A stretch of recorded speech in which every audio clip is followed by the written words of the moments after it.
Yeah,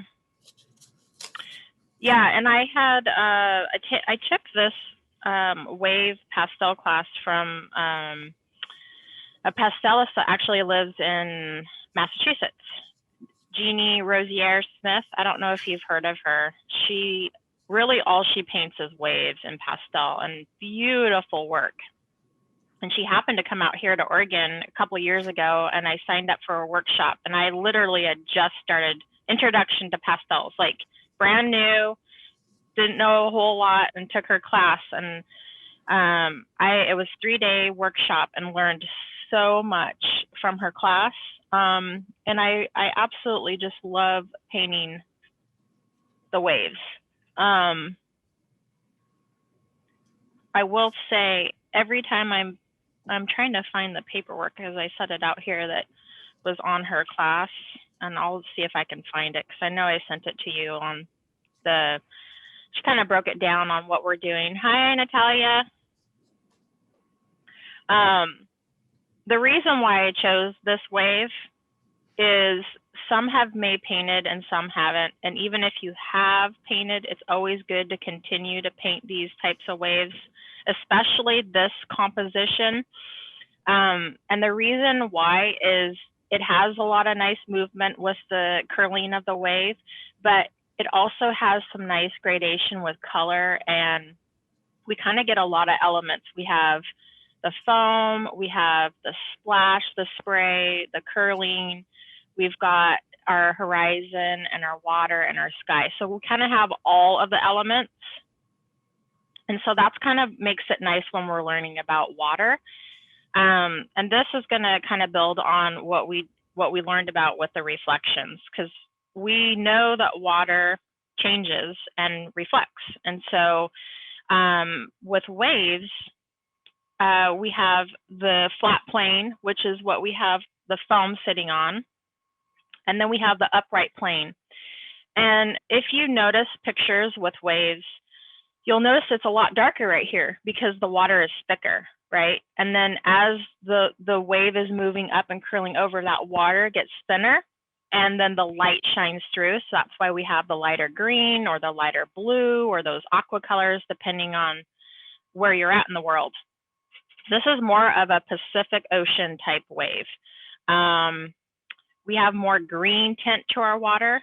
And whereas like in Australia, you're going to have these really intense turquoise blues, which that might be fun to paint too. So it's good to, when you go to paint a wave, to think about where was this picture taken? And second, why are you painting it? So for class purposes today, hi everyone. Hi Julia. Hi Nina. Hi. I was just talking about why I chose this picture, and it has a lot of elements going on in here. We have a little bit of the sky, a little bit of the horizon. We've got the splashing of the water, some foam, and so today, that's kind of why I chose it. It's a good all-around picture. Has the movement, and this is going to be our focal point right here. So compositionally, this is what we're going to focus on. So basically, starting out with this, we're going to just kind of sketch it out on your pastel paper. I'm going to do a wet underpainting with my rubbing alcohol or my isopropyl alcohol. This is 70%. You can use, I'm almost out. This is 91%. It doesn't really matter. Either one works. So first step. I know this is hard, but we want to think about what the colors are underneath the foam. If you can try to imagine this not on the water, what do we have? Well, we have this color, this dark green, and it's still the same value, even though it's turning. What's changing in temperature is the actual foam on the wave because it's reflecting the sky. right? So as it turns on that plane, we're going to get lighter and lighter and brighter with that foam. So underneath, we know that it looks like it's a little bit deeper water because we can't see the sand, but we know it. I mean, we can imagine there's some sand underneath here, and it almost looks like this is off my printer, so I'm going to work off my phone, which actually gives me a better picture. So let me pull that up for myself here.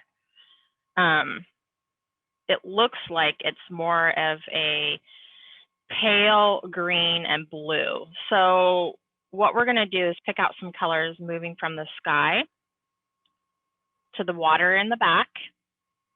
And we're thinking, okay, we've got this lighter blue that's reflecting the sky on top of the dark blue. So we're going to start out with a light blue in our sky. We're going to start with a dark navy blue for our water. And then we're going to do, right in here, we're going to do some bright, like maybe light, mid-value turquoise, some green. And don't worry, if it's really intense here, we're going to bring some color over it. So this is our underpainting. Why we do it? Because with waves, it's one, going to save us a lot of time.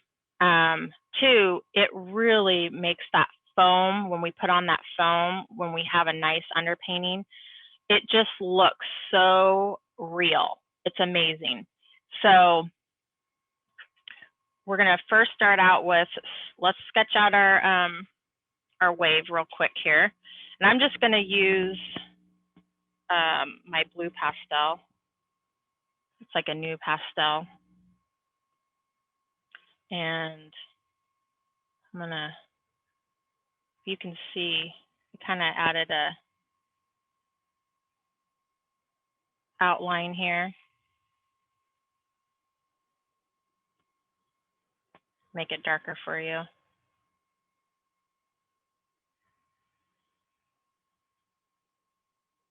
So you see that a little better? Okay. So first, let's get our horizon in.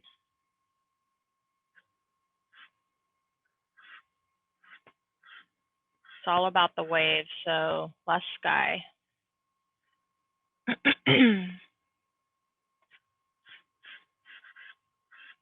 That's okay if it's not exact right now, because we're going to come in and come right over our sky and our horizon, and we're going to really soften that line.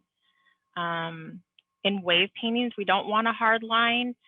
It would push that that water forward and compete with our wave. We want it soft. We want it to push back in the distance.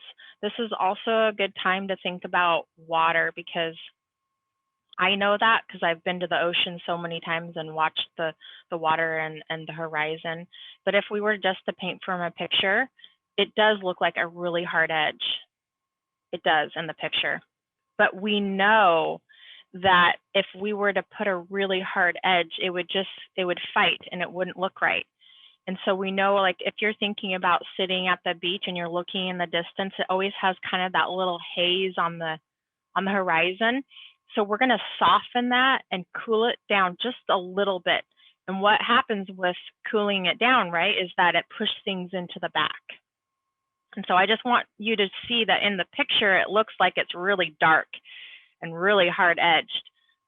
But to really make it believable, we're gonna soften that edge and just kind of cool it down just a little bit. So just be aware of that. And let's see. So we kind of want to just come and we're just looking at this nice edge right along here. One wonderful thing about waves is they're actually very forgiving. So as long as we get kind of that gesture right, notice I'm pulling down, right, because the water's coming down. I want to preserve this white, really white area where the water is. So I'm not going to put any pastel there. I'm just kind of following along this edge to just indicate. And we've got a little bit. And this is all just like a little roadmap. I'm not adding a whole lot here because I'm going to come in with my colors for my underpainting. So the foam, this is compositionally really important. When we're painting waves, we do get the opportunity to change up the foam. And what I mean by that is if you've ever sat at the beach and you kind of watch that foam come in and then out, and it kind of comes like this and then rolls back in and then rolls out, and you'll see these threads of the foam.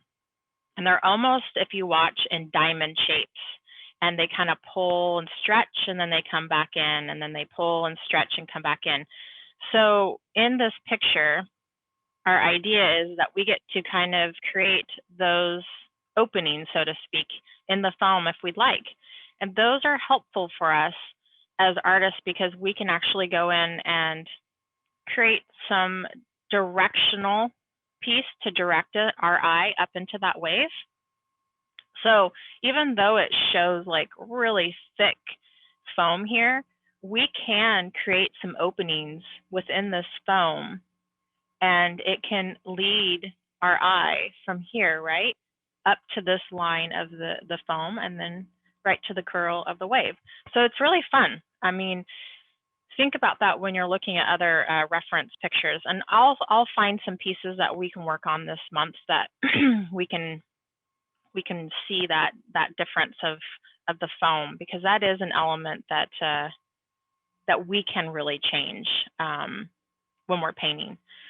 So, and that's why I'm kind of just indicating this direction, because I do like this line, and I think I may really strengthen this line here.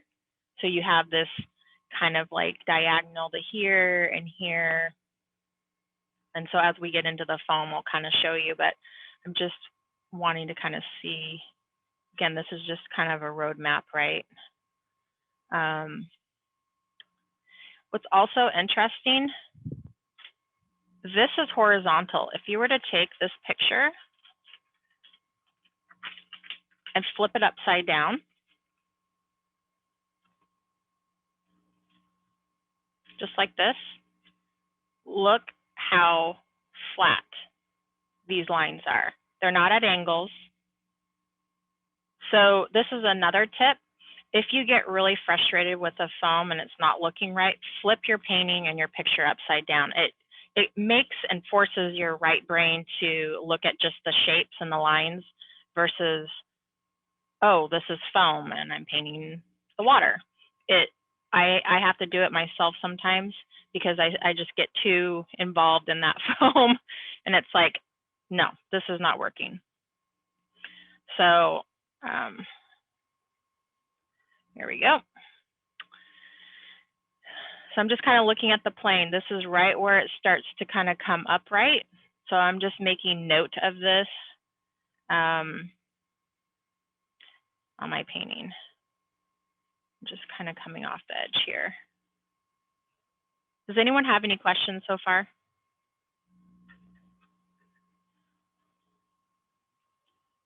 Okay.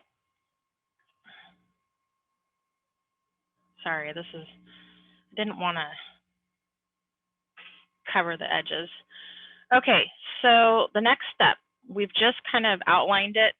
That's all we're doing. Now we're going to put in our actual underpainting colors. So we're trying to think about what is our primary. So primary meaning, what's our darkest darks? Okay, we've got dark blue,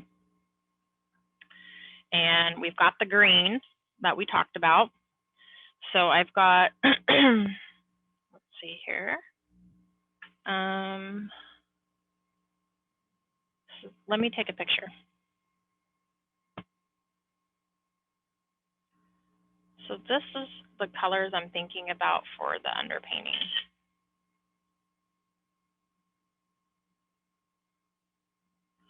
And this is actually a process I do on most of my paintings. I start out with my underpainting and I start from the top. And in my picture, if you look, the top is the dark blue. That's going to be right here on the backwater in the distance. And then I think about, okay, I'm probably going to lay some lighter blue on top for the reflection of the sky. So I just threw in that next color, which is the blue. And I may use it or not. And then sky, I was thinking, oh, well, maybe I'll do these two blues, which is that small little piece of blue and then that larger, almost like a periwinkle. And I know these kind of look very close in value.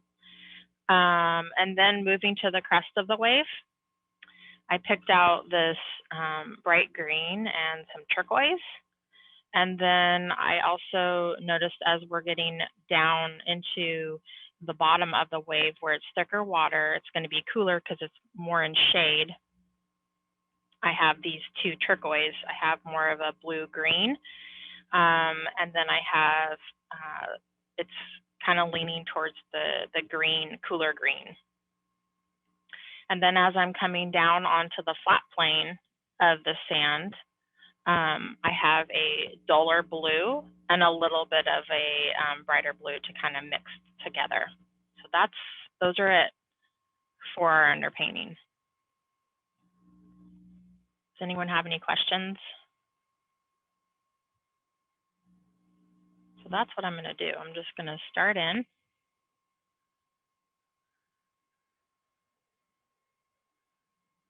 I think I might just use this short blue piece.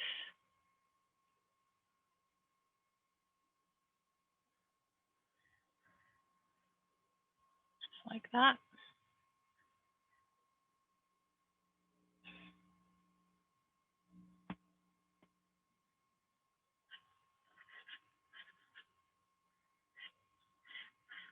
Coming down into here. I'm going to leave a little bit of this space open because I do know that the crest and that water coming over is fairly light, and it is kind of nice to preserve this. So I'm just going to leave it.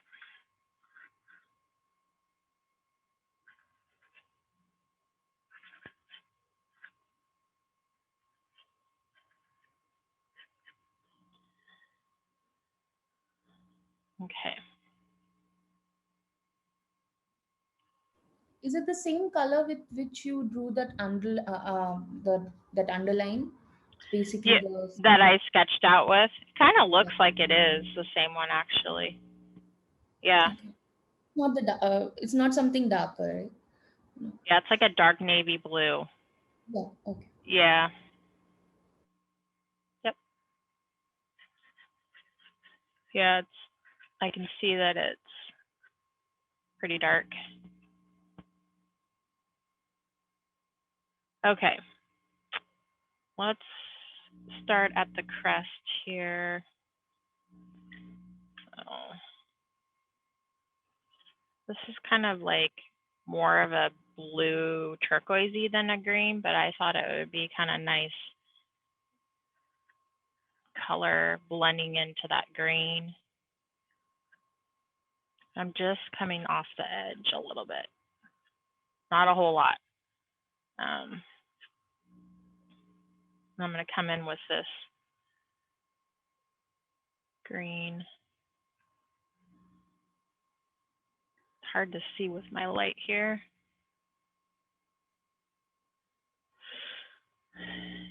Might even need a brighter.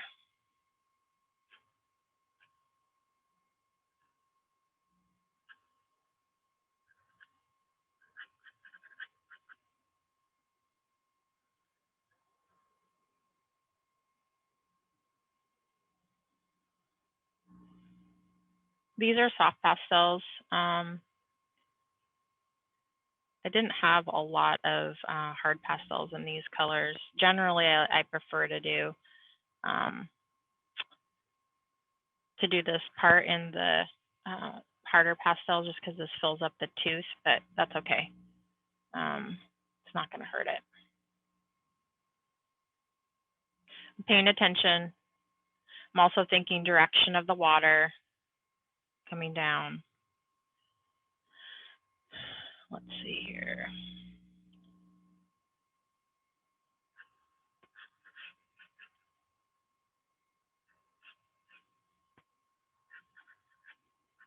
This is where we're kind of transitioning.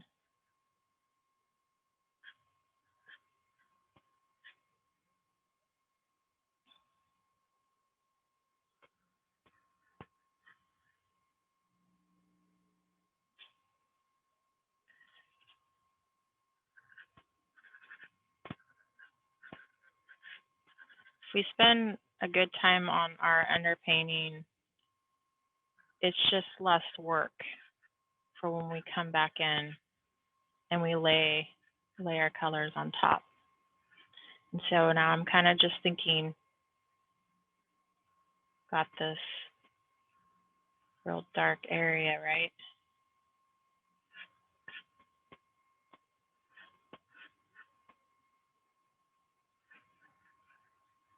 Trying to think about nothing about the foam, just what's underneath. Okay.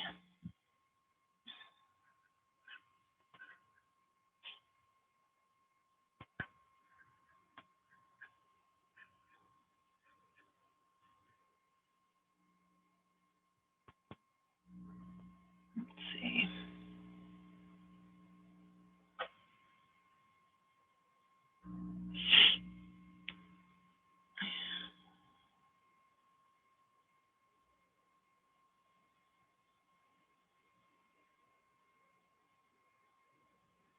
Now this is where we're going to be transitioning, right?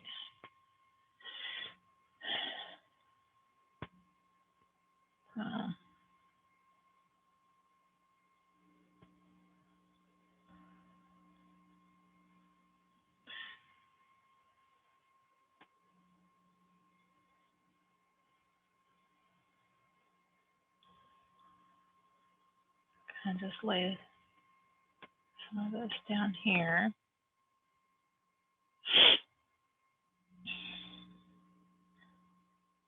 What we're thinking about is this color that you see right in these openings.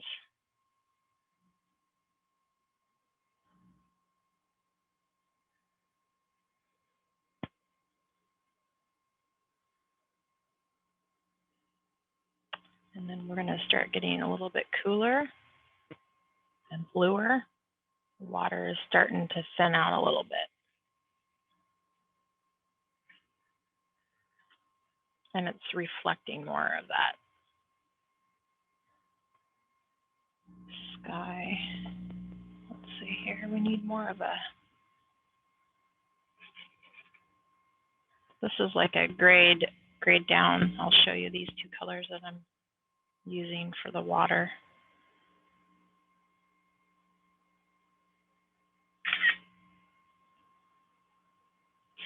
It's like a seafoam green and a blue.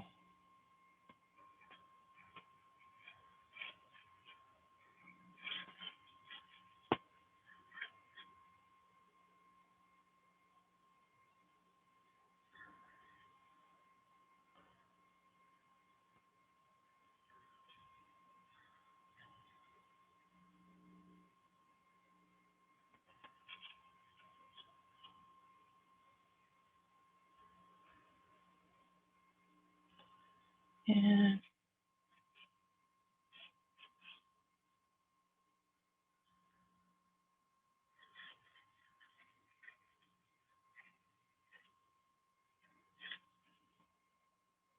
okay.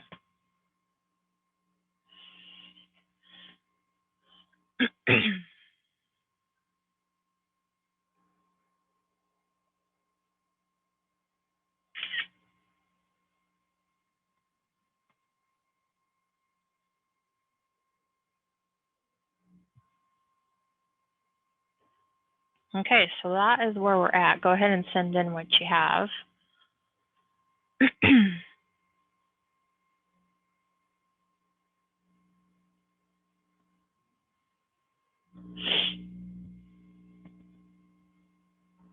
I'm thinking I may need something to kind of dull down that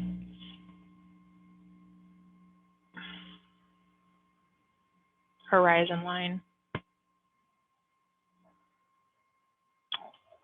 I might try this or this. Let's see, that's kind of gray. Almost go with like a very muted blue or even a muted purple.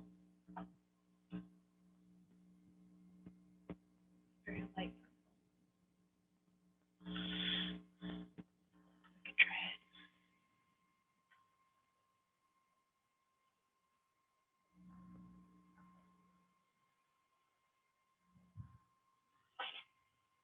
How's everyone doing? Good? When you're done, send in what you have so I can see. Excuse me. My favorite part. We get to turn this into paint.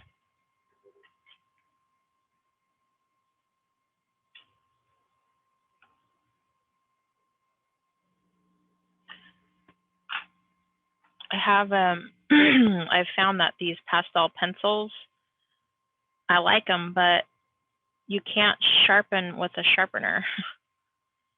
They just crumble. I don't know if any of you guys have these pastel pencils, but I like using them for the step that we're going to do after our underpainting, where we kind of come back in and reestablish. I was reading somebody saying use a craft knife on them. I haven't Yeah, like an X-Acto.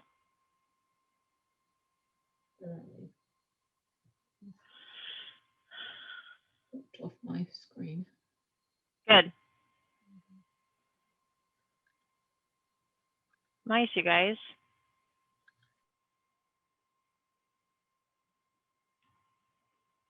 So keep adding more colors, Rashmi, down on the bottom. You can just keep adding more. Yeah. Yep. Well, these are going to be great. This is fun.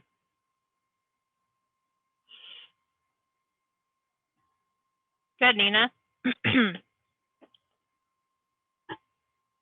Okay.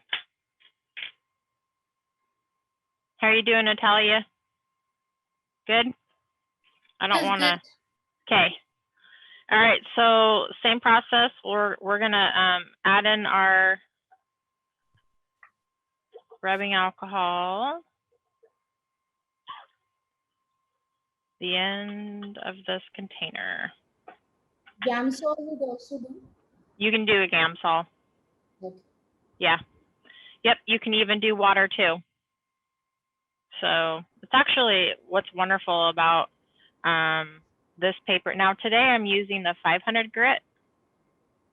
I got some of this and the 600. So it's a little different. It's not as toothy, right? I know that the artist that I took this workshop with, she likes the 320. Has anyone tried that? No. That's got to be really gritty. So I thought about ordering that, and I think they've got a 200. So it's going to see what that would do.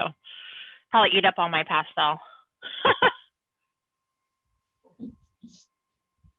But let's see. And I got a new brush, and of course I couldn't find it before class today, so I have no idea where it grew feet and ran away. I don't know.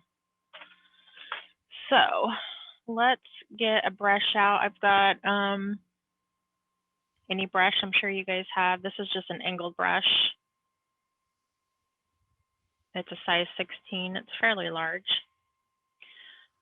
What we want to do is great.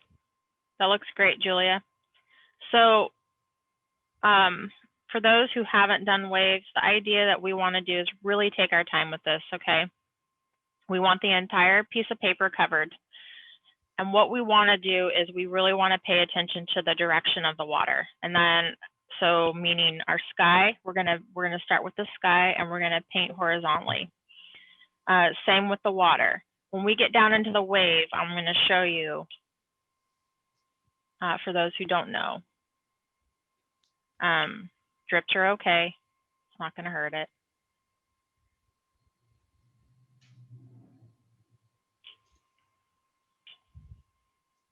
And you can use a paper towel if you need to.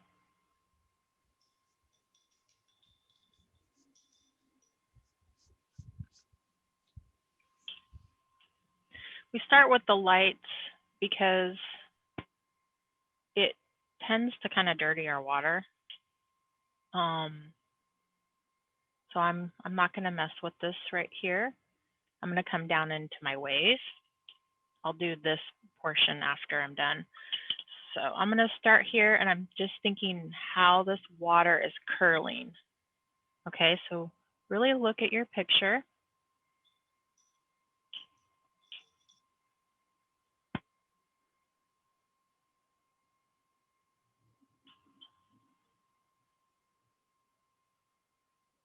You don't have to press hard.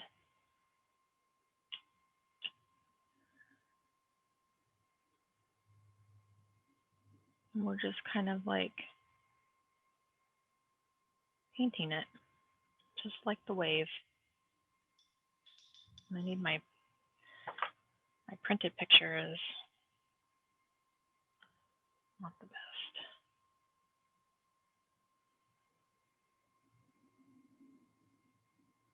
So I see it's kind of coming out like this, right?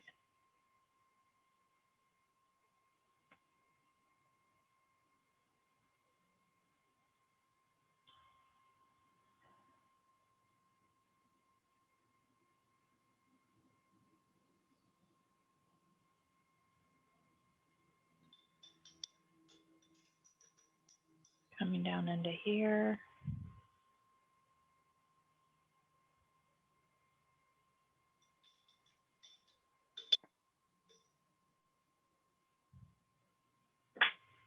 Oops.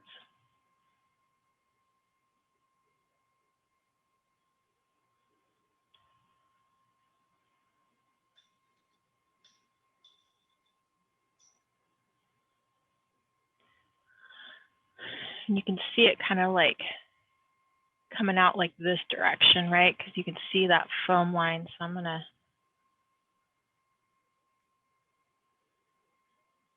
paint it that way.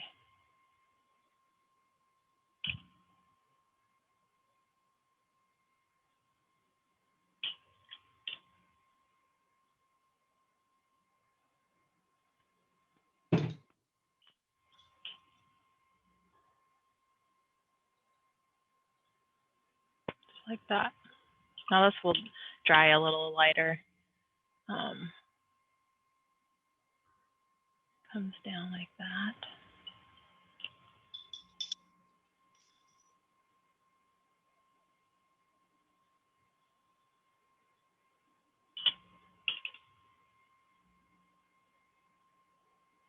And this is where we're going to start getting flat. So we want to have our brush strokes really be flat about right in here, down, horizontal.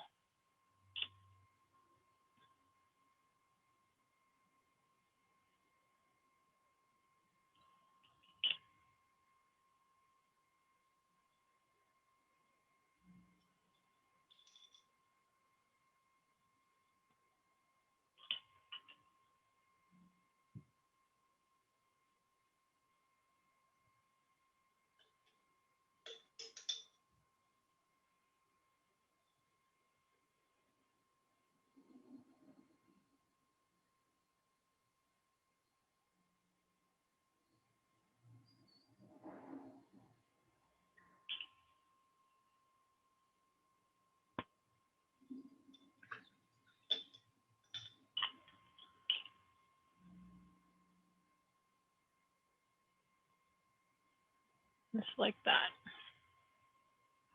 Now, if you feel like you got the wrong color, that's okay. The part with this is you can add more if you'd like over it, or you can lift this color off with your rubbing alcohol. Just clean your brush off and just keep using that alcohol to lift it off. So it's kind of nice.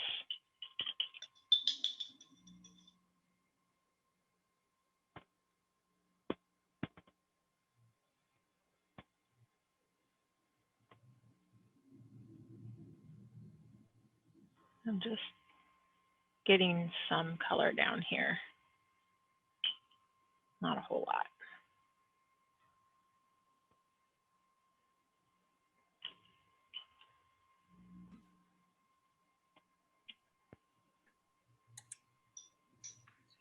I actually want to come in, maybe add a little bit of this.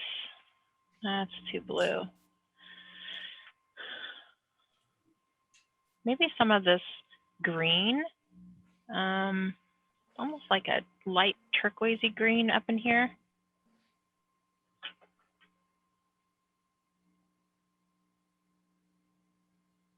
Thinking maybe. I think I'm going to add some of that in there. Which you can do.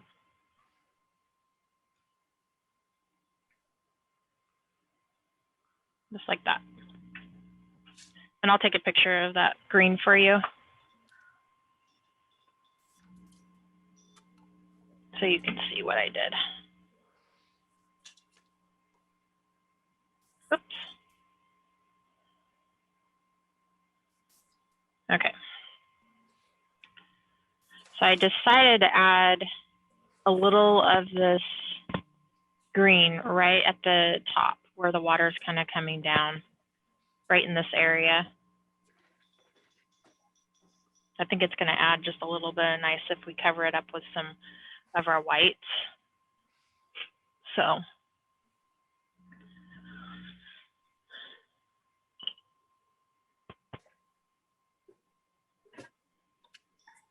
drag some of that green into the water here.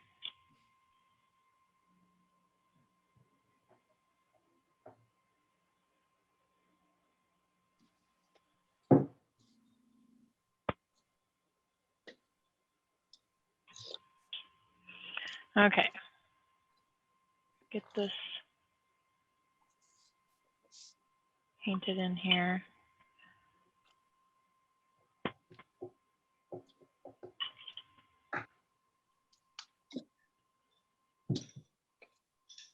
Something's stuck on it.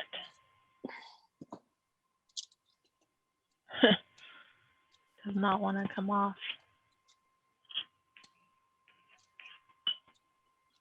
It's funny. Okay.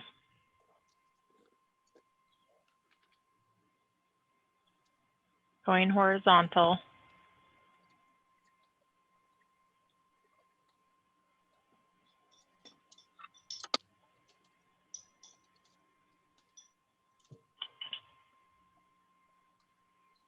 I'm going to lift some of this dark off because I know that I'm going to probably add just a little bit more blue.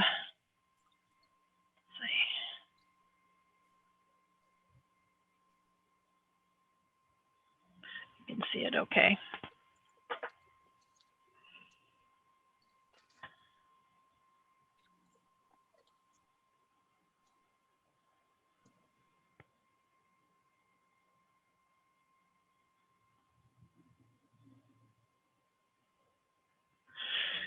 Okay.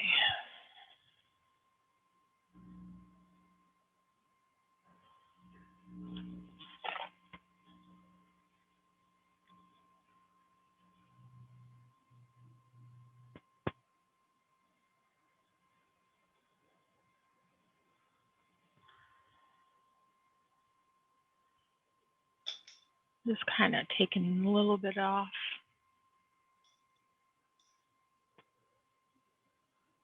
There we go. Okay.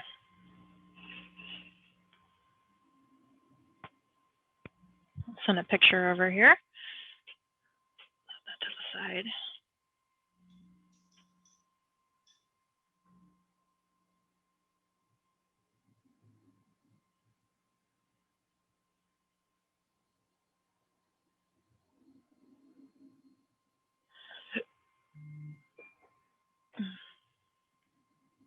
How's everyone's pictures coming along? Send over what you have.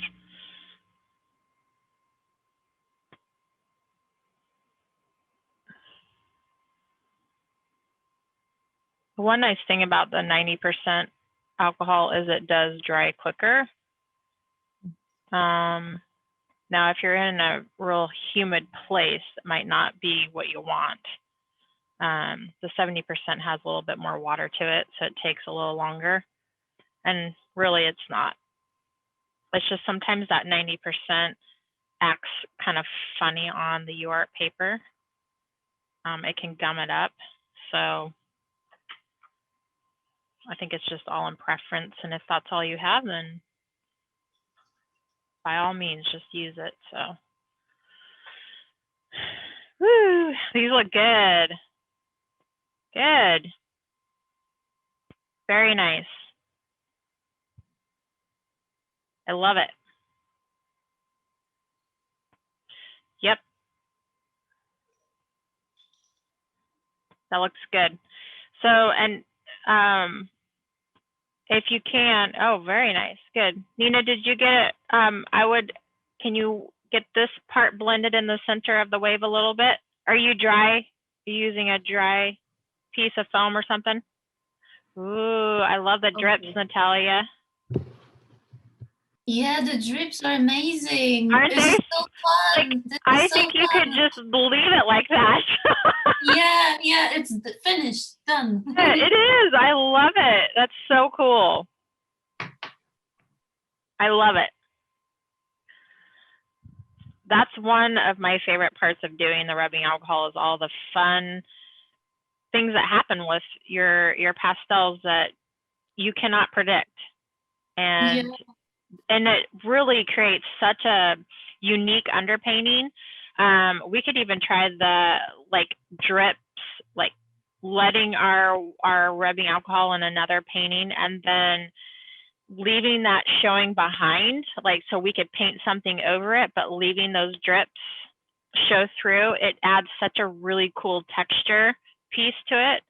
So we should have a class that we have fun with that. Nice, Julia. Great. Yeah. This is so cool. Is mine okay, Marie? Yeah. Yeah, no, it looks great. It looks perfect.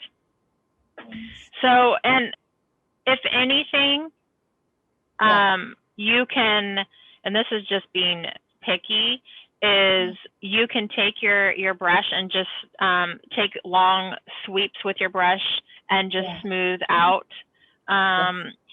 This is hard to do when you have right here, right? Like trying to keep it light and then bring it down without having marks. So one trick to that is you can just kind of in one swoop and then one from here to here.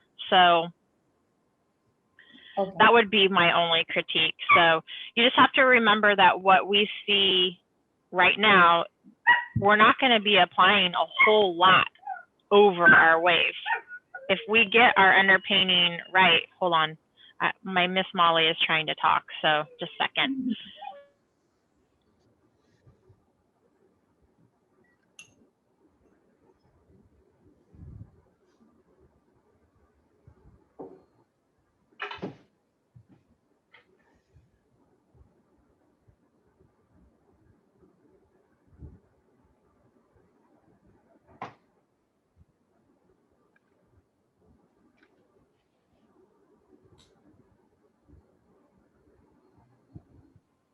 Sorry, I think they fell asleep. Okay. So that would be my only critique is just that you can keep it pretty straight and smooth or yeah. but it's not going to ruin your painting. That's the thing. The other part too is that you can take your rubbing alcohol and go back over it. You can add more paint to it or pastel. Yeah. One time, and I suggest this because your pastel, when you wet it with rubbing alcohol, it changes a little bit. And so, as you notice, right? Yeah. So I took a piece of paper and I took my colors of usually what I use for my wave, and I wetted it with the rubbing alcohol, and I kind of kept it like a little swatch to refer to, so I could look and see what it really would look like. Because if you're not using the rubbing or the alcohol for your underpaintings very often, you're not going to really know or remember, will this work? Will this work? So it was kind of a fun little exercise that I did to kind of see what colors worked really well underneath others. And then I would take, like for this exercise, right, I would do these sections on my pastel paper, and then I would practice with, different colors laying over to see if that would work. It got me more familiar with the different brands of pastels and how they worked well with each other for a wave painting. It's a little bit more structured, the waves, which it's moving water. So we're like capturing this snapshot of this movement, and how do we create that vibrancy and movement in this shot? So it's a tough thing. I would say painting water and clouds, right? It's like, how do you capture that movement?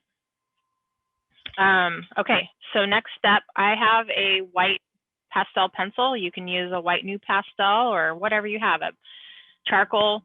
I like to come back in and just get my lines a little bit reestablished. Because with underpainting, it can kind of blend in and you lose where you're starting. So this is just a white pastel, and I'm just kind of reestablishing my lines before I add. We're pretty good here.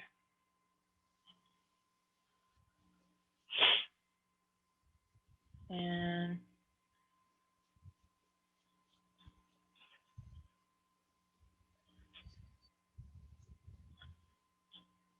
I had bought these pastel pencils a long time ago. I'm so happy I'm finally getting to use these. yes, I'm so excited too. Yes. So we kind of have this angle going on. And so I'm kind of just making sure, whoops, it should be hanging up there.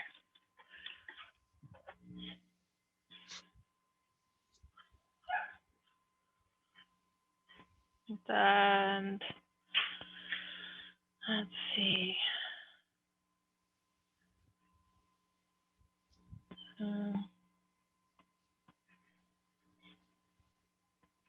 This is fairly important, and this is fairly important. So we're just kind of indicating.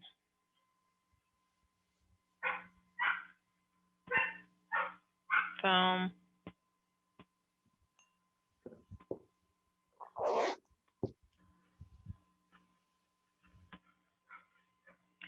Making sure.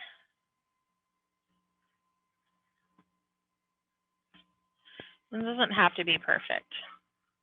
We just want to make sure our lines, our big lines of our compositions making sense. So.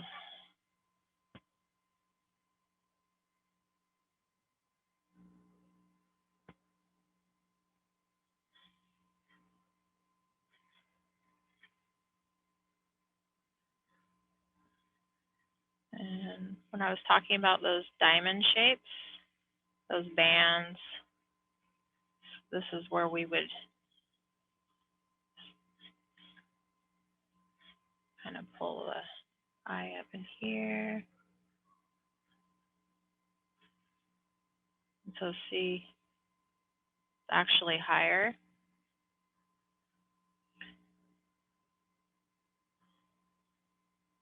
negative shapes. Thinking negative shapes.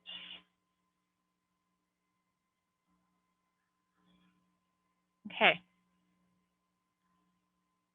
This technique I suggest even when you're doing whatever type of painting, if you're doing a building or even like when we're sketching out a riverbed or a marsh, sometimes coming back in and reinstating our lines if we're doing an underpainting helps. Like right in here, I was way up here and I noticed this line is actually coming at an angle, right? It's coming more like this, not like this. So this is an opportunity for you to, again, check your angles, check your lines, check your perspective. It's so easy. It's very, very common to just try to make this a ginormous wave because it's just, that's what we want to do. But really in relation to this whole setup, it's not that enormous. So check your lines right now. This is what we're doing. So check your angles. Make sure that everything is connecting correctly.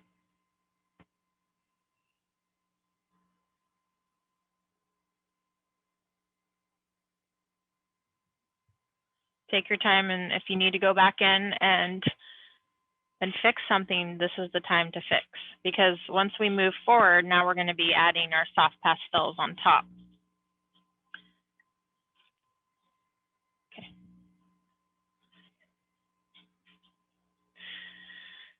Let's see.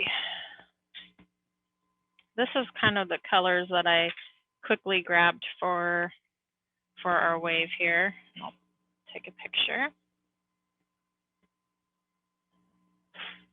And some even look like they're the same.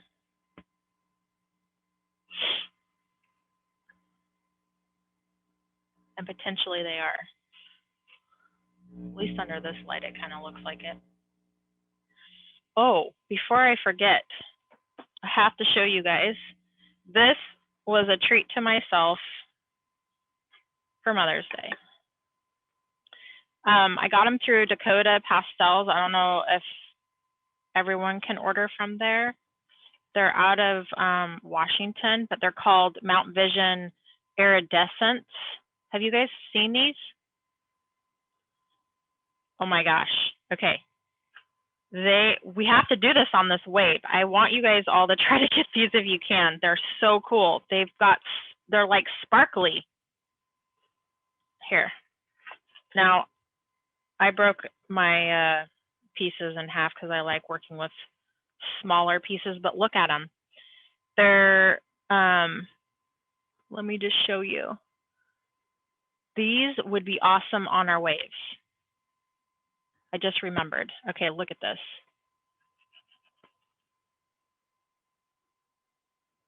Can you see the sparkle?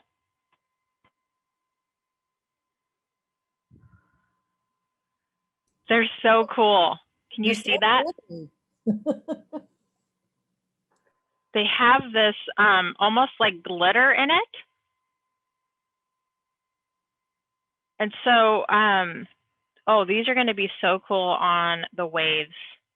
Water, anything that you want like a shine or a little shimmer. This is a purple. Let me show you.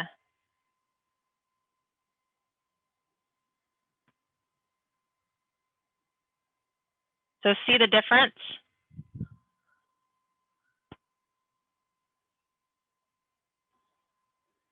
And these actually were not super expensive. I'll show you what the name is.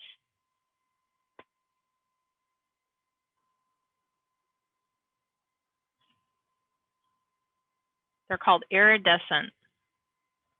I got, so they come in the bright colors, and then on the edges, I got the smaller pack, which was, I think, the dark iridescent. So they have a little bit of the muted, but man, are they pretty. So I should try it out on this wave. That would be cool. I forgot. I wanted to show that to you guys. Okay.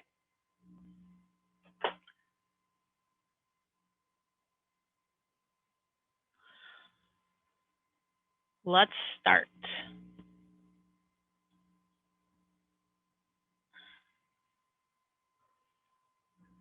So I've got this purpley light blue, and I'm just going to come into the sky here. And I'm going to come right over that horizon just a little bit. That's okay.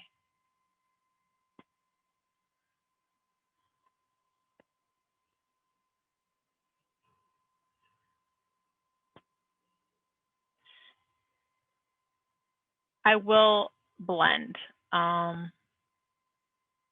Generally, I don't use my finger for blending for those that know. I try not to blend too much, but with the sky is where I will blend for this purpose. Okay.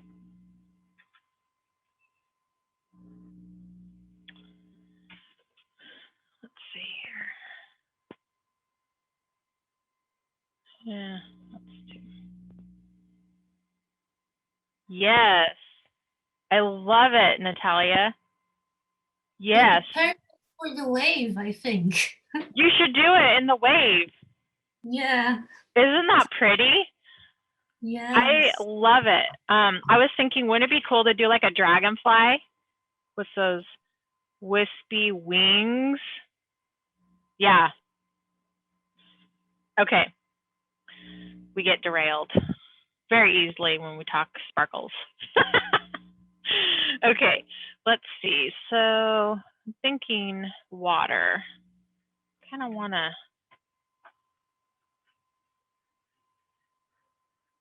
This is blue, a lighter navy blue, if that makes any sense. I'm just lightly.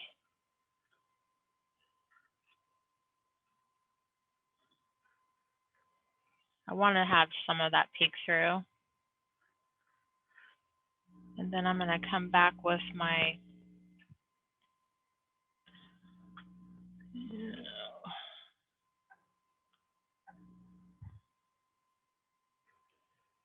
solar blue here. Kind of marry these two together. And soften that edge. I know it looks like a real hard line, but we want it to kind of push into the distance.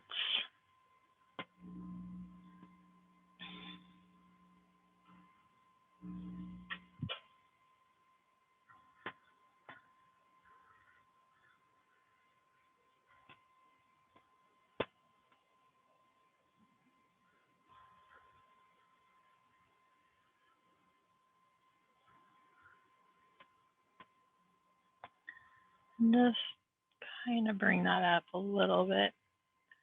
Make a nice gradation.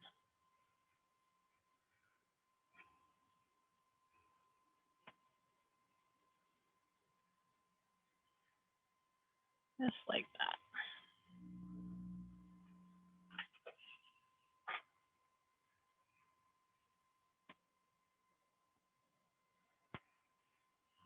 Back and forth, back and forth. I gotta wipe my hands off because I was working with that dark.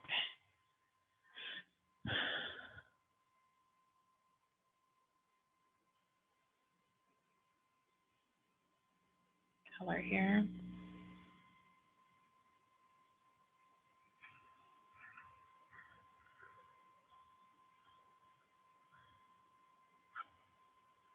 Just like that. Okay.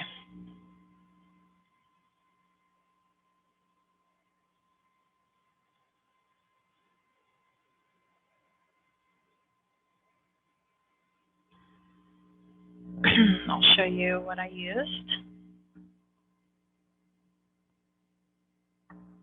for the three colors.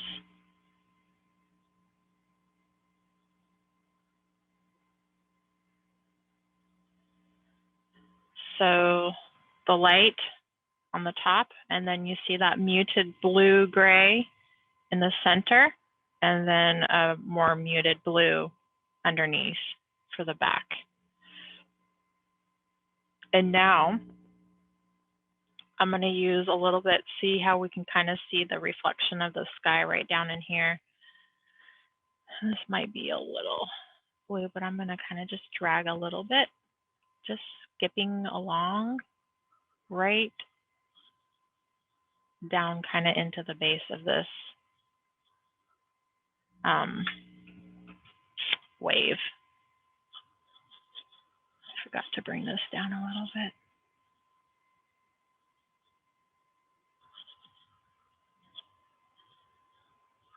Going in the direction of horizontal because the water is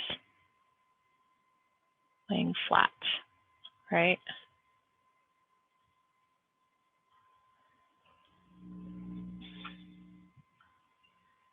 And this right here, when we're adding a little bit of lighter blue, it's also telling us we're closer. So we can see a little bit of that blue. And I'm lightly dragging it.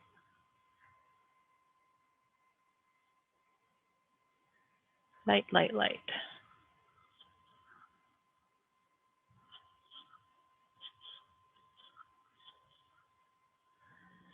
Okay, that's okay. I kind of went over my line that I made, but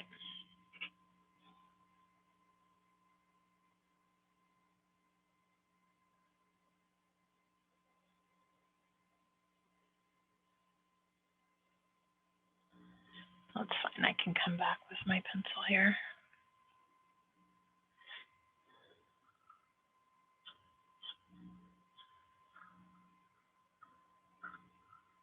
Okay. Anyone have questions? You just want to send over when you're done. Let me look.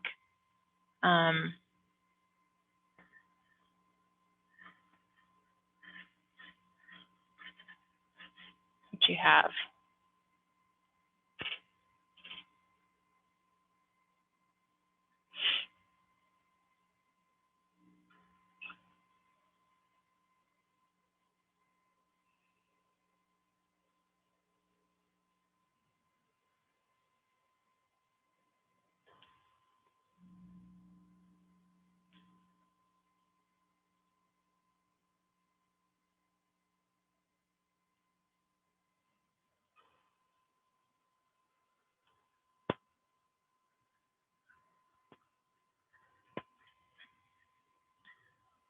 It's a little bit finer tooth, this paper.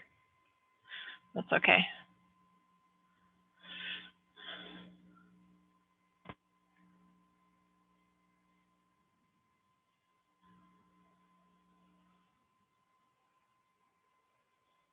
Great. Good job, you guys. It really helps. Good. Having these lines, it helps you remember where the lights and darks are coming through and what direction and where that plane change is going to be, because this is very crucial right in here, right, as we're coming up to the crest of the wave.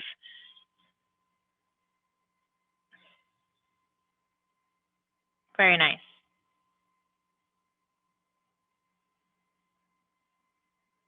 Go ahead, Rashmi, and blend out your left side just a little bit more on your horizon. With that, you picked a really good color, that light gray blue.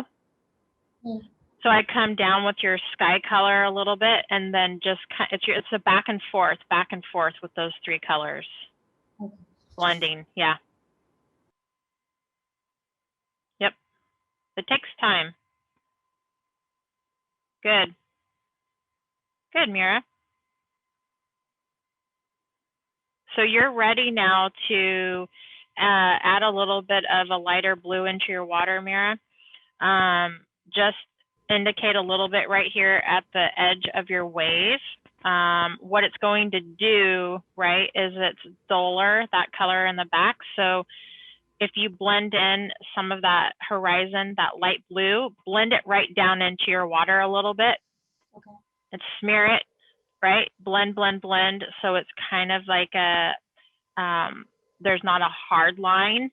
Right. And then as you add a little bit of a lighter blue right in here, that's going to push that water back. That's what we want. Okay. Thank Yep. you.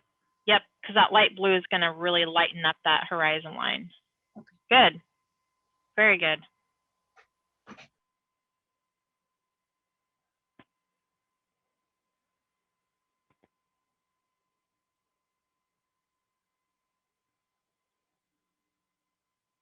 Where are you at, Jessica? Are you at home today or you're out and about?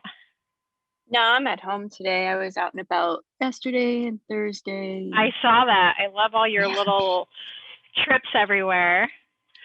Yeah, I neglect my studio time, so I'm just gonna crash your class. It gives me Incentive the and motivation to like motivation. Yep. sit at the easel for a little bit, and I hear I you. actually have been painting a little bit every day in studio, but not when I actually I do sometimes when I go out too. It just depends. Yeah. Well, so. no, you do. Well, you're out. That takes a lot of time to go out and set up and do that plein air painting. Oh, it's So, the best thing in the world, though. I have Love it. only done it a couple times. I would like to do it more. Well, come to New York. I'll take you out. I know it would be so much fun. Oh, it is. Jean and I'm taking her out again. We're gonna do pastels next time. Are you? Awesome. I'm thinking. So, I'm going to ask you then. What do you guys use for travel for pastels? Because I'm thinking of like getting something to where I can take when I go up to Alaska. So I use my same setup that I use for oils. Oh, okay. Perfect. It's just well, my large box though. I usually take my large box out. Okay. And I just pack the pastels separately. It's heavier. It's a heavier schlep with pastels than it is with oils, for sure. Okay. I have a Heilman box that I like to take out, but it's really heavy. That's the only thing. It's heavy, but you could throw a set of unisons in. I think, well, when I go painting in the cathedral, that's pastel. And I actually just take a drawing board inside of a tote bag, and I have a special pan pastel set that I made. It's my custom St. Pat's pan pastel palette. I love it. So I use that, and I use pastel pencils, the Carbothellos, and I use a small set of new pastel. And then, but if I'm going out like landscape painting, I usually like to use soft pastel. So I'll bring sanded paper. Okay. And go more like painterly. Yep. I have a set of Rembrandts that I customized because I wanted more colors than what came in it. So it came with full sticks. Oh, but okay. I customized it, so I broke them in half and I mixed a bunch of sets together. But I use that for my underlayers because it's like oils, you go from thin paint to thick paint, lean to fat. So harder pastels give you the lean, do your underpainting. I don't usually do alcohol. Just do your dry. Yeah. I mean, I don't do it on location. So I use that under, and then I use like maybe a set of unisons or something soft on top. It's really fun. But what's nice with the Heilman box, if I feel up to carrying it, I put it on the ground. So it's like I'm standing next to this rainbow, and all these kids always come over because they think it's cool. Cool. Okay. Yeah. Good tips. Thank you. I can send you some setup pictures if you want. I think I have a few somewhere. Definitely. Definitely. This is amazing, you guys. Excellent. Yeah. So you guys, you're doing awesome.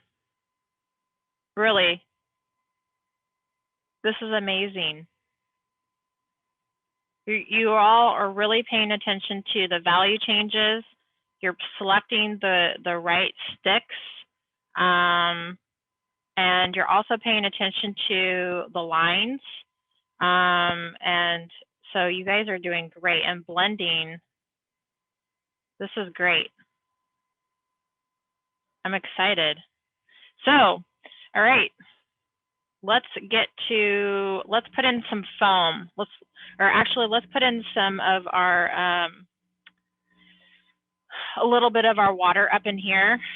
That helps kind of define a little bit real quick here. I've got, so usually it's not generally white. I'll use the white spray at the very end. It's a sunny day. It's more of a yellow, creamy yellow, is what I have. And so I'm just gonna take my pastel and just kind of get a flat spot. Just start right here a little bit, coming down.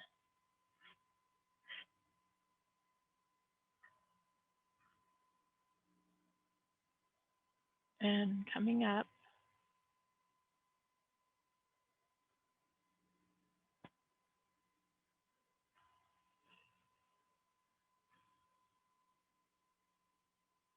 Thinking about how the water is turning and moving.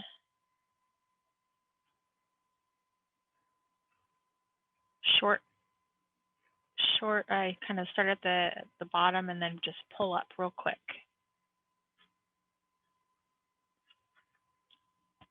And I'm looking at this line here where it's really more white.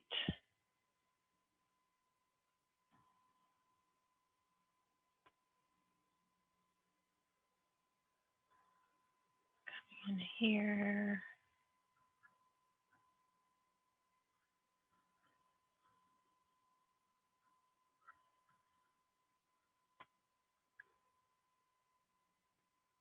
We've got some.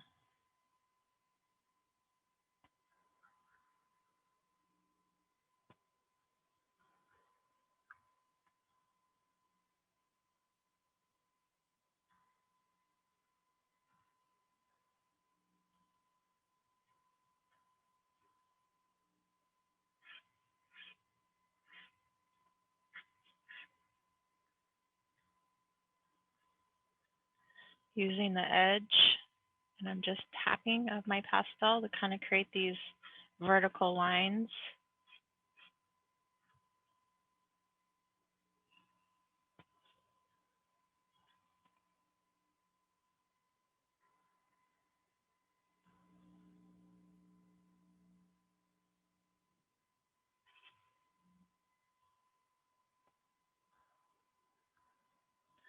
This is like a muted light blue. I'm just kind of coming underneath this.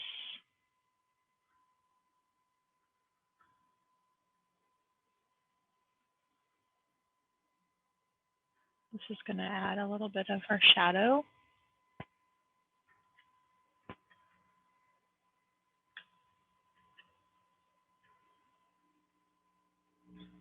I'll leave that there. Okay.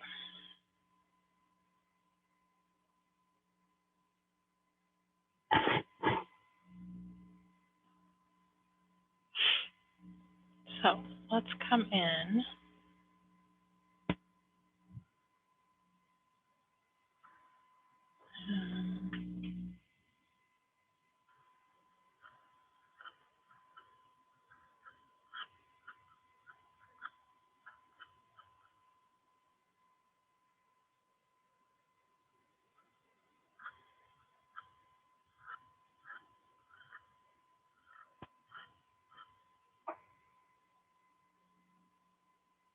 Just dragging a little bit of this green over my underpainting.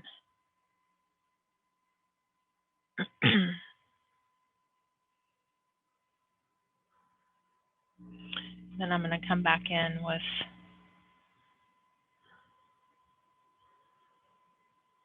some of that turquoisey just underneath.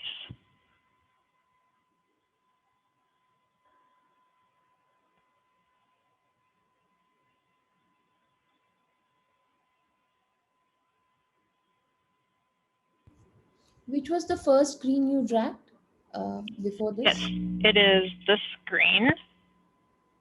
Which we.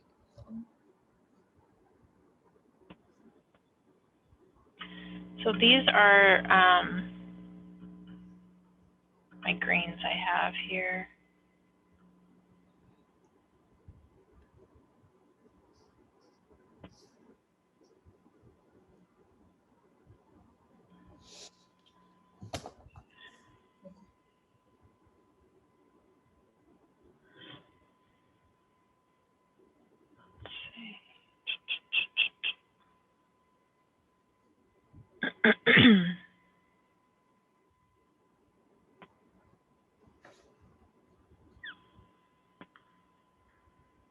So now, and we can use the colors that we put down, right, on our underpainting. That's, we're just kind of coming back in and blending again.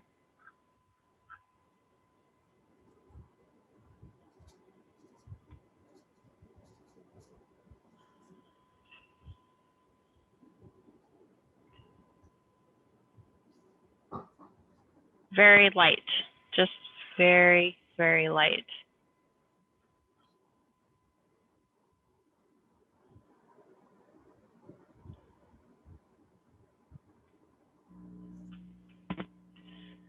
We have a little bit more of that intense.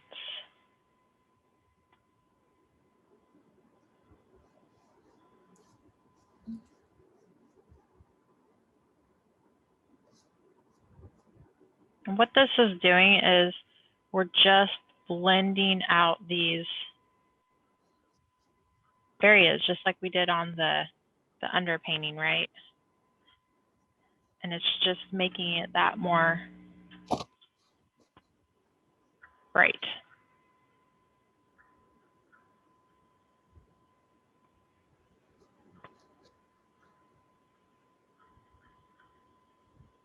Okay.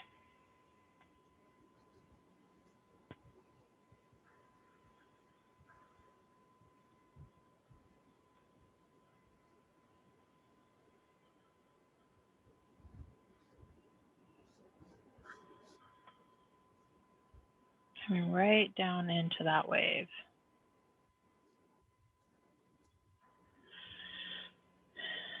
Okay.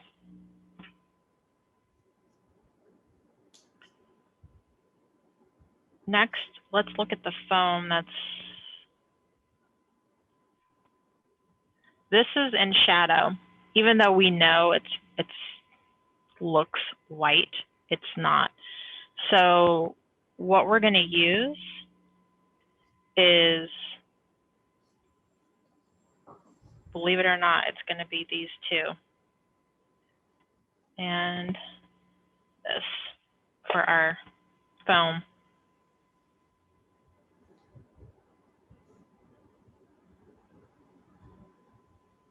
I'll send over.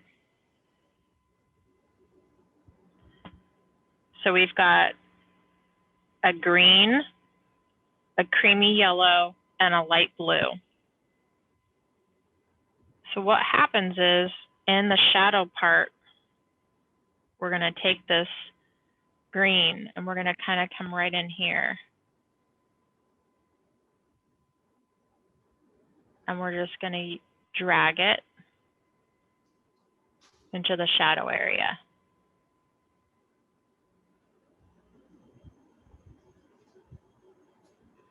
And it doesn't have to be perfect, but what happens is, and I'm going to lay it pretty thick right here because I'm going to use my fan brush to pull some of this off, and I'll show you. So there's the shadow. Then I'm going to come right into where that sun is hitting it. I'm going to take that yellow and I'm going to come just like this.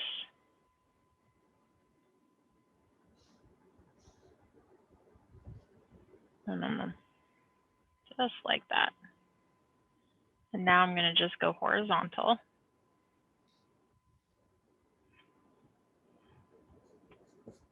Just pulling like this, just like the foam would be moving back and forth, back and forth.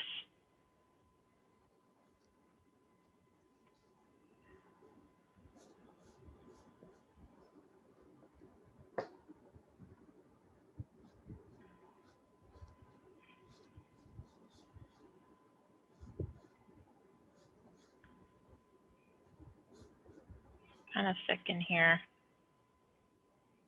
That's okay. And then I'm going to take my blue. And I'm going to add some blue right in here.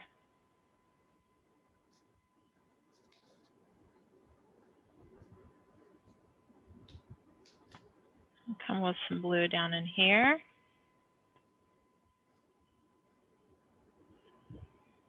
I'm just doing wide sweeps. I know this seems kind of strange. I'm just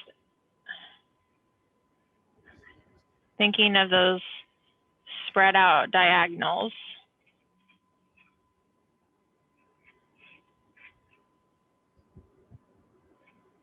Okay.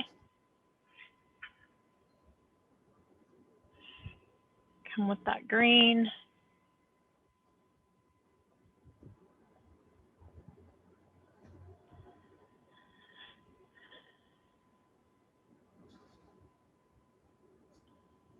Okay.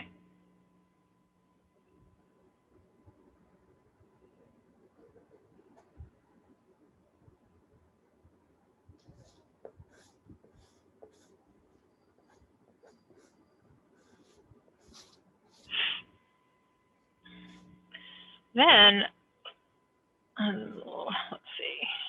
I have this fan brush, and you guys can use any type of brush.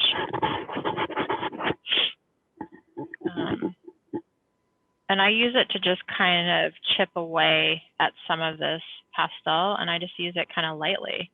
And I just drag it and kind of brush some of that off. And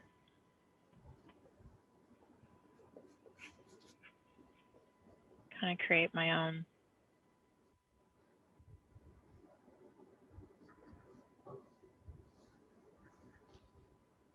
little lines.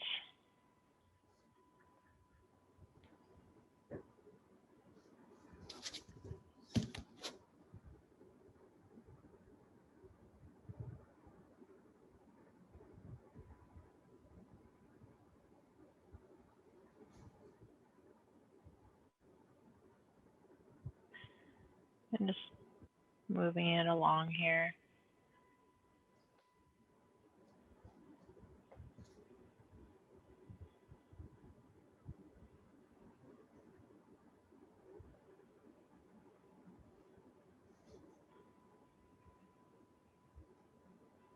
Almost like negative painting.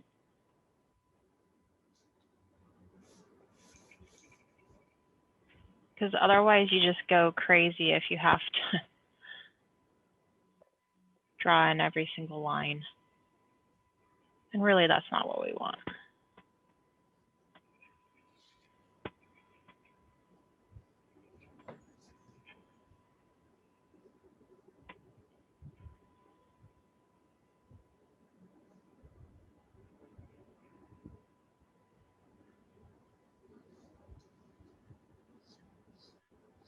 And I'm kind of just, I'm looking at those openings, getting the idea of how it's looking.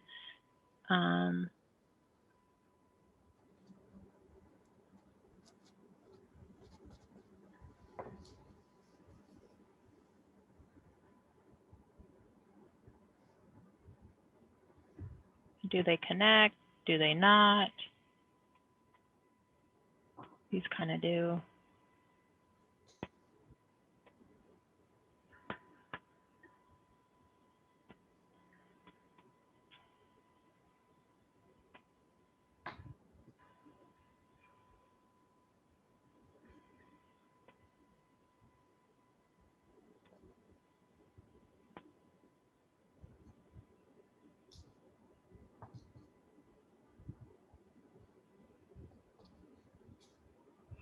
And some of these openings are really important, right? So some aren't. And that's, we kind of talked about how we wanted to have the foam line kind of coming this way and connecting this way. So I'm just going to create some of these openings.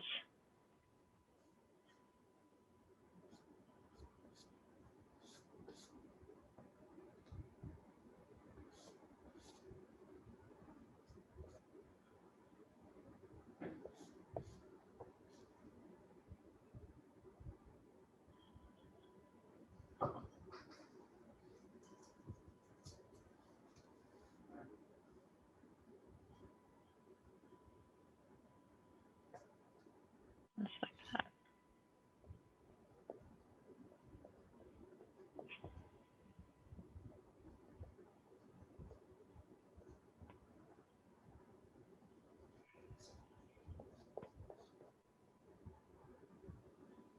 And then after you kind of have this laid out a little bit, you can come back in with a little bit of a brighter pastel and really highlight these areas.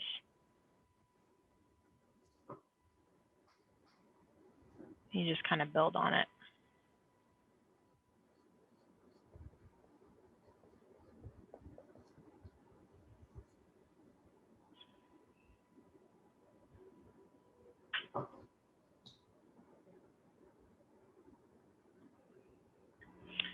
Hard pastels are also really good for if you take like this is a green, and let's say you just kind of want to go in and scribble some lines coming down.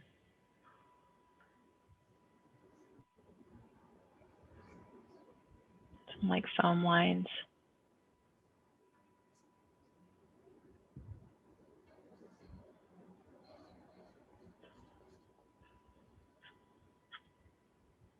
They're really, really nice to have too.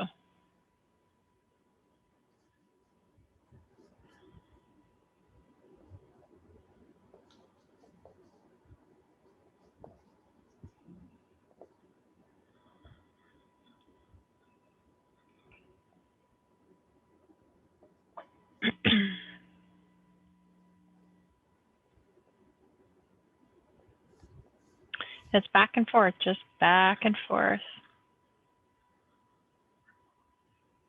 Right?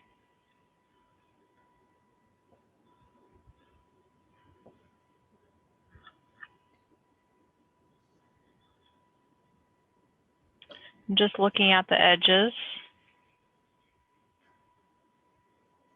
These edges where they're really bright.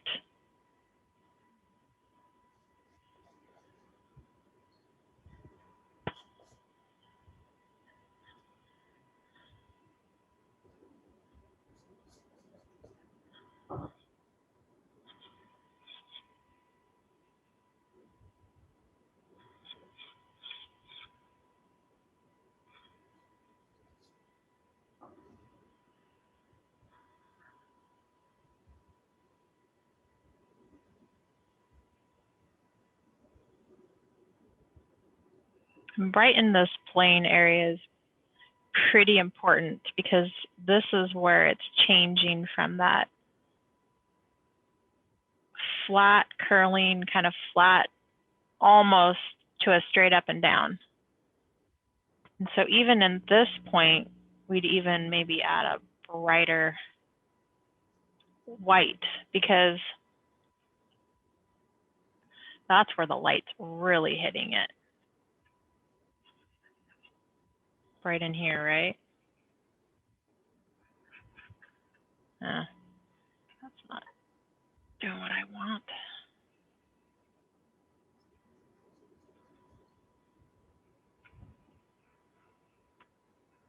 Kind of rolling it, those spider edges.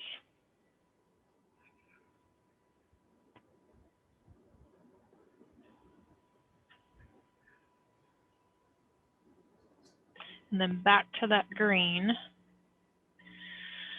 wherever it ran off to.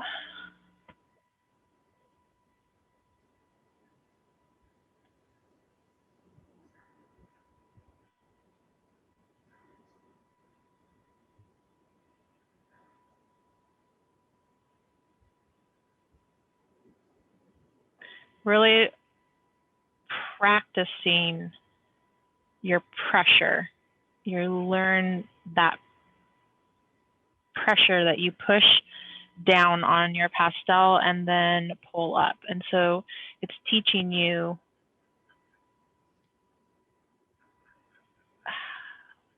how to create these lines with the pressure of the pastel. Like here, I'm just kind of wanting it light. And then, well, what does that mean? Well, I don't want to go in too hard.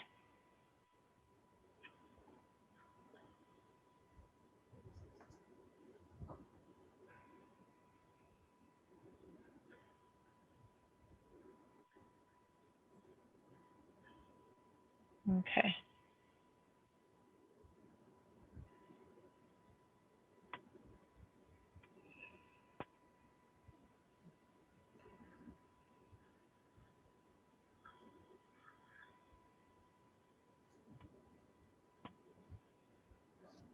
Just lightly glazing.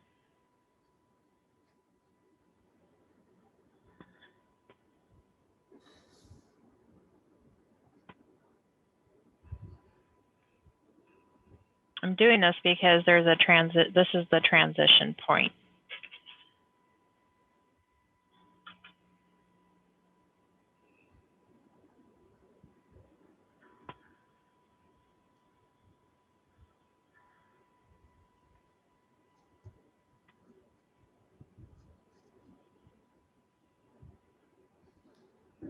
And that's what we want.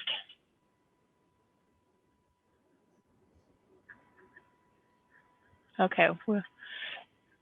And I can spend a lot more time on this, but we best be getting on. I'm sure we're coming close to. Okay. Let's go ahead and get some of that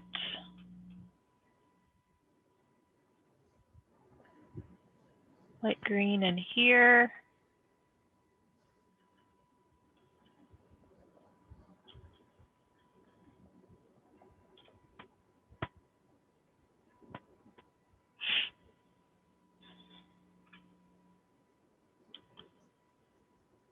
And then get some of our really white foam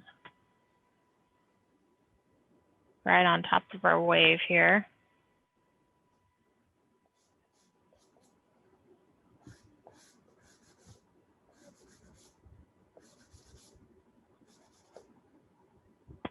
We've got a little bit just coming down the edge. This is just a soft pastel.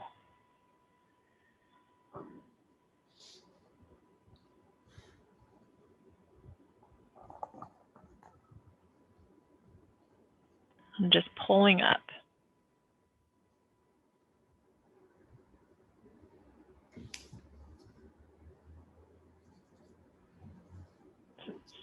Coming around.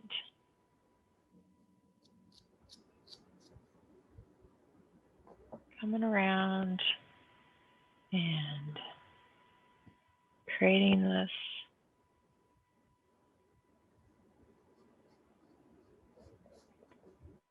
crash here.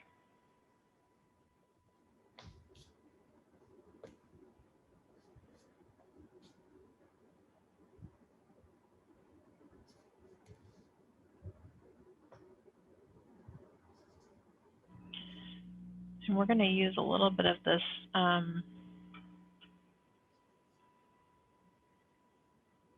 might be, oops, too bright.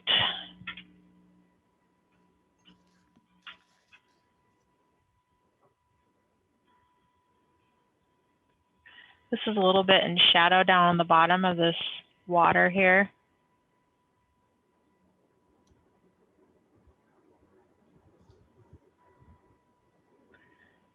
A little bit right in here too.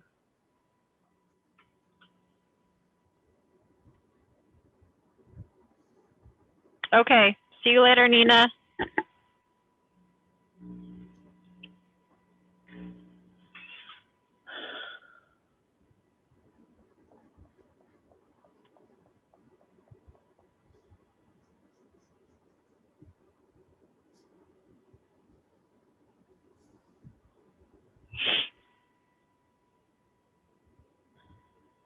kind of cut in.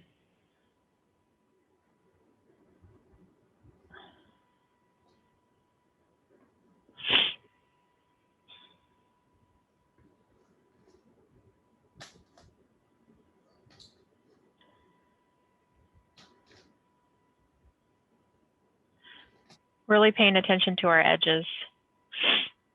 So I can see even coming up into here, right?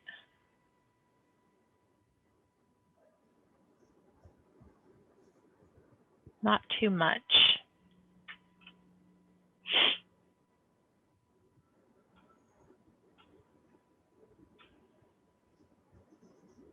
Not too dark.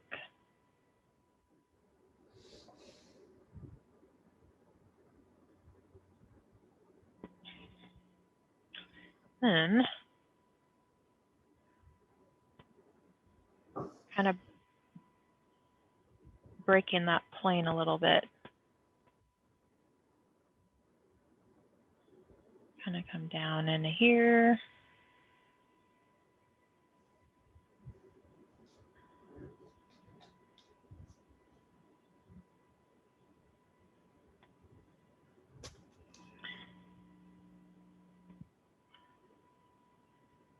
And we've got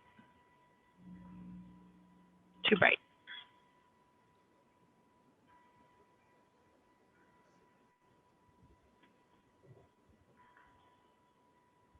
This coming up into here.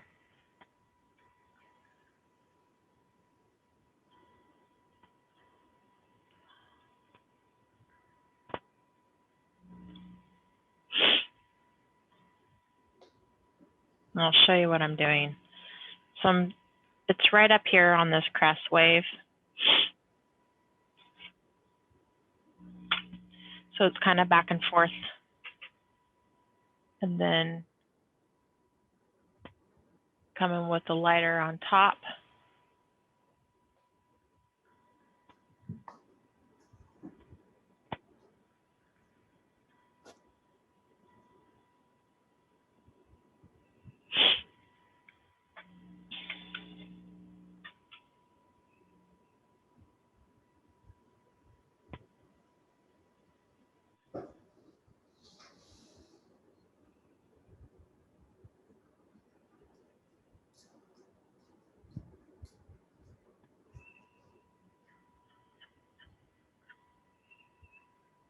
It's a lot of blending.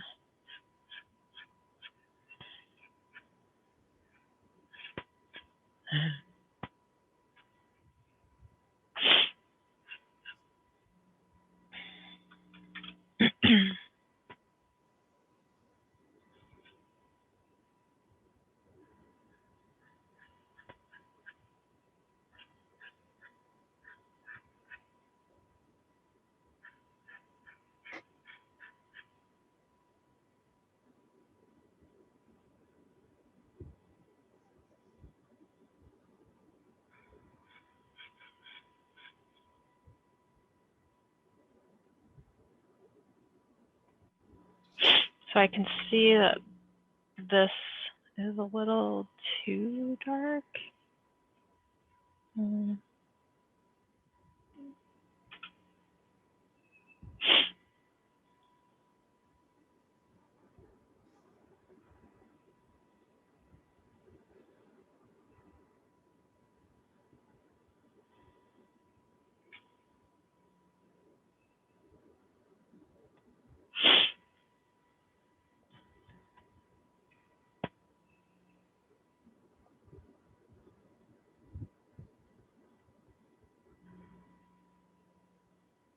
go ahead and send over what you have too.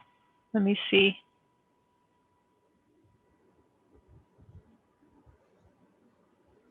Let me see what you have.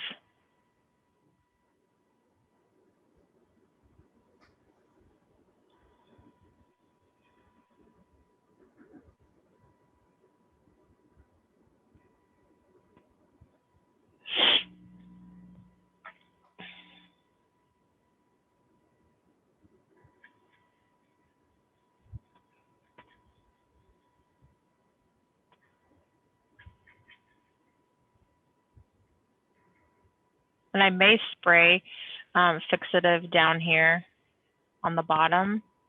So then this will all hold and stay put, and then I can put my finish on top.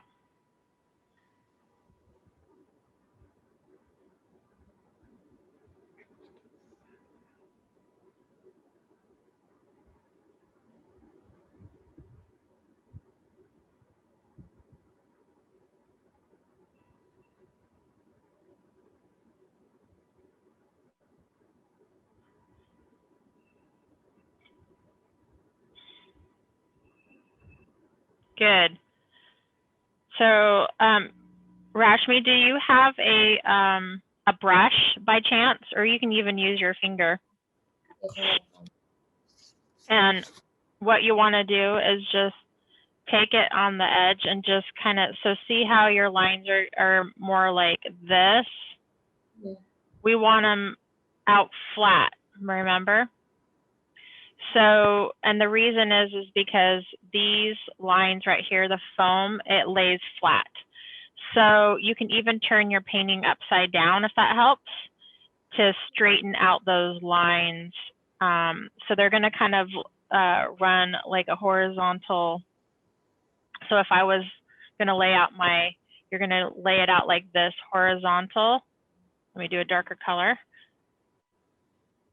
And you're doing diamonds like this. But the lines are staying horizontal. Okay. Yeah. So we're just kind of like staying flat. So try flipping your painting upside down and try it and see if that helps getting your lines a little bit pulled out and flatter. That's going to give that dimension of your plane of your foam. And then as you're going up the wave, we're changing in our value of the foam color, right? So it's like really bright right here because the sun's hitting it, but then this tells us it's curved because the value of that foam has now darkened. So it's a darker color. That's why right in here is really important that we have this really light and flat. The only time that our lines are starting to change is look at the angle. It's not curving per se like this, it's actually shifting like this. It's deceiving. But great color choices, like I love it. Your blues and your warm yellows, perfect. Good job. Thanks. Nice, Will. Yep. Good. Nice. So see how you're changing that color right up in here. Yeah. And then you can even add a little bit more white towards the end, right into these, like to really highlight. That's what I might do is like a fixative where I can, or you can use hairspray where it just fixes this. Now it will darken it a little bit, but then you can really pop those highlights on it. Yeah. Yeah. Good, Mira. So, all right. So what we want to do over here on the edge of your wave, far left, where the water and then the edge meets, bring some of that green that you have right here. Okay. Bring that all the way around that edge. Okay.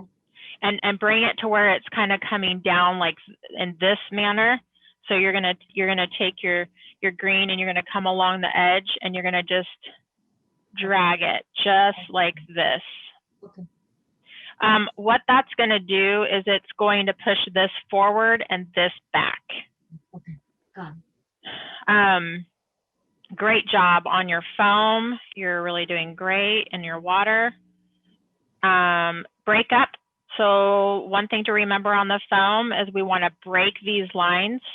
So break up some of those those lines so they're not completely a solid. The same line. Okay. If I have to critique anything, yeah. Yeah, great, Jeannie. Yep. So on the bottom of your foam, go ahead and just lay out, instead of coming up this way, lay it and drag it this way. So just take a few strings and then kind of like cross it a little bit like this and cross a little bit like that. Just a little bit down below, but that looks great. Good job. Very nice. So I would say, how are you doing, Natalia? I'm a bit, I'm trying to preserve the drips and I'm not sure if I'm happy. Is it hard? Yeah. Yeah, I don't know how much to add, you know, the right balance. Let me see. Okay, we'll take it. It might be one of those things where you just, yeah, that would be your finished painting, is just the drips, right? I don't know. I've never done it like that. I liked how it looked. Mm-hmm.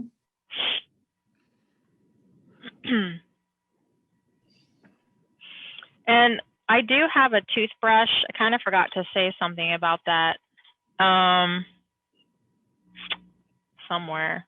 That's how I add the foam at the very end. The splashes of the white is with the toothbrush. I think everyone in this class knows how to do it. If not, let me know. I usually take an old toothbrush and I don't know what I did with it. How am I losing all of my supplies?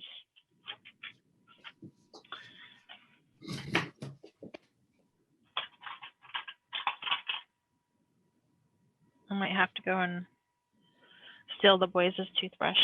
Haha.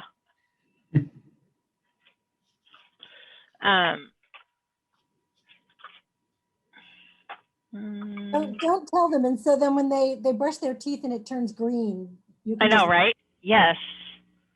Or, Yes. or when they don't brush their teeth and it doesn't turn green, then you know. yeah, you have proof. Exactly, right? I like it. I like it. It's like, don't mess with mom, man.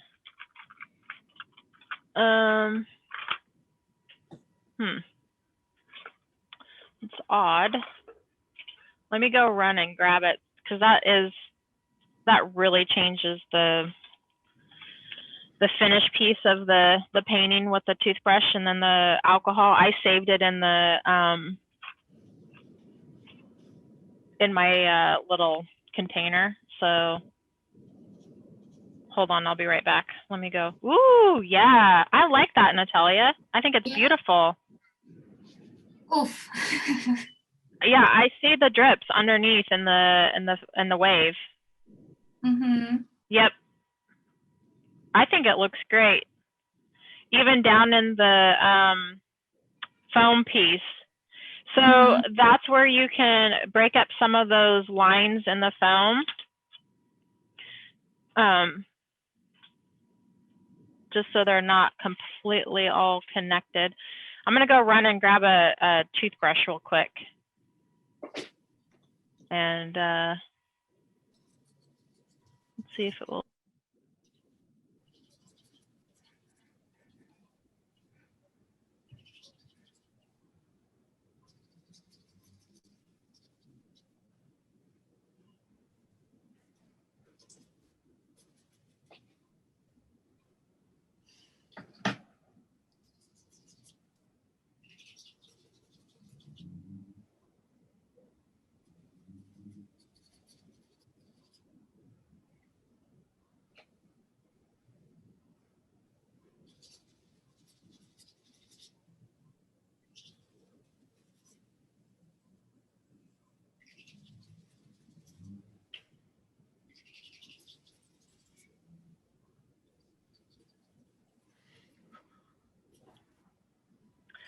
Okay.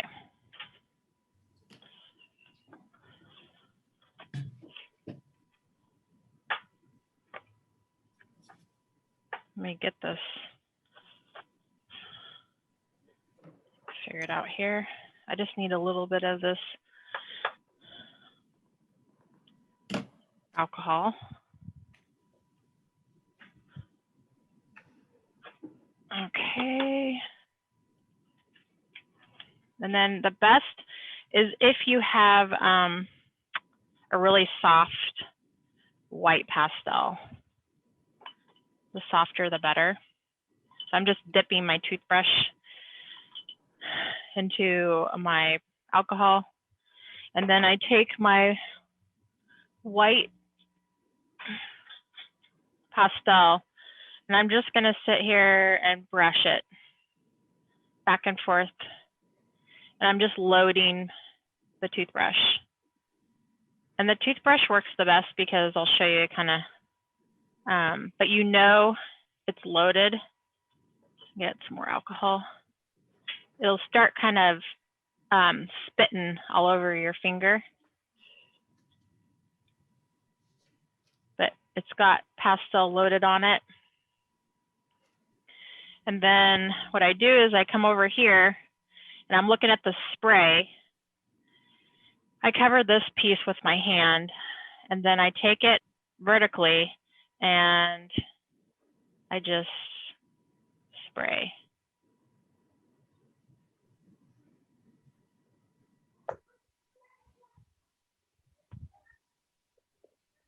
Are you actually touching the painting with the brush, or you're just? Nope, I'm just holding it about a couple inches away. You're making the bristles go. Yep, and then what I do is I take it, load the brush, and I hold it. You see right here, I hold it like this. So I'm pulling down. And so practice, and I cover, and you can bring it out farther or closer and kind of get gauge. So do it on a separate piece of paper before you do it on your painting. Because I know at first when I tried it, I was like, oh gosh, I don't know what I'm doing. This is not going to look good. So there is a little bit of an art to it. So practice on a separate piece of paper.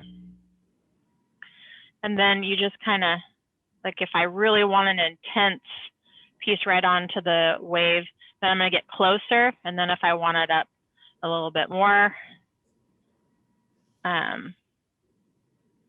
I'll do it like that.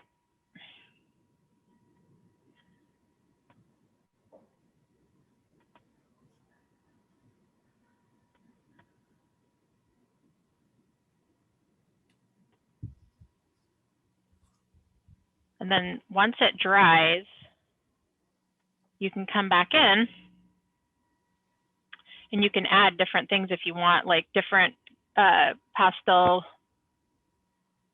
meaning like the values, make it a little bit darker down in here, and then you can add a little more white. It's so fun. Isn't that cool? And that's it. Like, it totally makes it more realistic in my mind.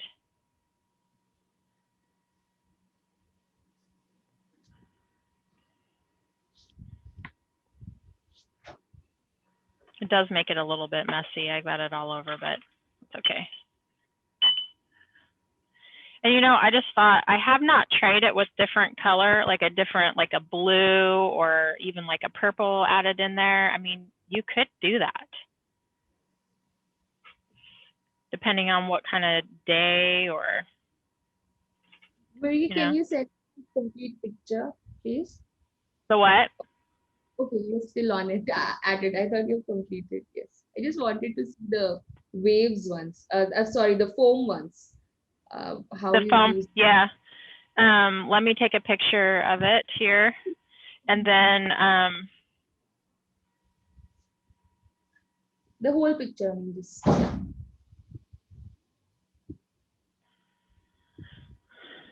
and so it's just taking that white, and this is the pastel that I used. And so I'll show you.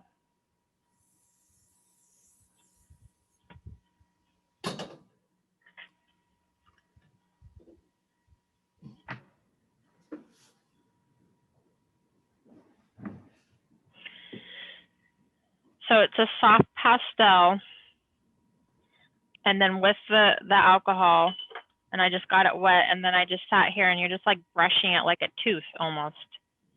And you're just lightly back and forth, and as soon as it starts loading, you'll know because it'll start flicking little white pieces at you on your finger. And then you just come over to your painting and you just pull down like this, and it sprays. It's just like you're flicking that pastel wet paint wherever you want it. And so you can stand, you can use it way far away and cover a whole span, or if you really have a real white part that you want to hit, get close and just hit it right there. It takes a little practice. That's why I say do it on a separate piece of paper, try it out, just so you get an idea how close you need to be. And aw, hi kitty. She came over because she wants lunch. It's lunchtime. Mm. Yep, here you go.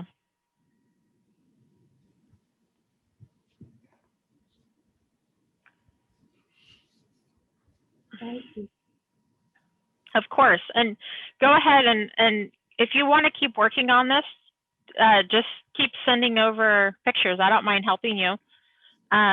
This is a fun practice, especially with foam. Foam is hard. It's not easy to make it realistic.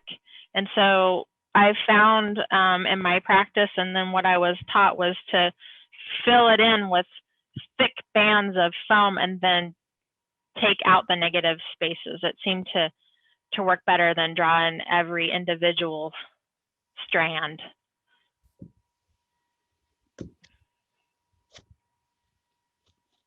But next week, what kind of waves do you guys want to paint?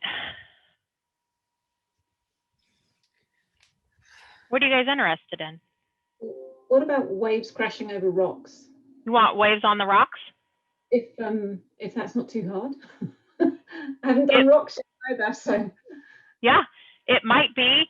What I can do is maybe find something that shows like a spray where we could do the toothbrush part, and then maybe like practice with the blending of the distance in front and then a little bit of the rocks. I know we're going to spend some time painting rocks 1 month, but yeah, I'll send you guys some pictures and see what you guys think. If you guys have any of your own, feel free to always send them over. I mean, I would love to show you with whatever you have that you're interested in. Yay, that looks great, Rashmi. Yeah, the bottom looks way better. Yep. See how you've flattened it out? Yeah, I turned it over. I turned over the picture. So your next step for you is you're going to take the lighter color of your pastel, that whiter or the yellow, and you're going to just come in and hit some of those areas where it's highlighted. Okay? And it's going to be like a long strand where you're just going to hit it like this. Just little bits.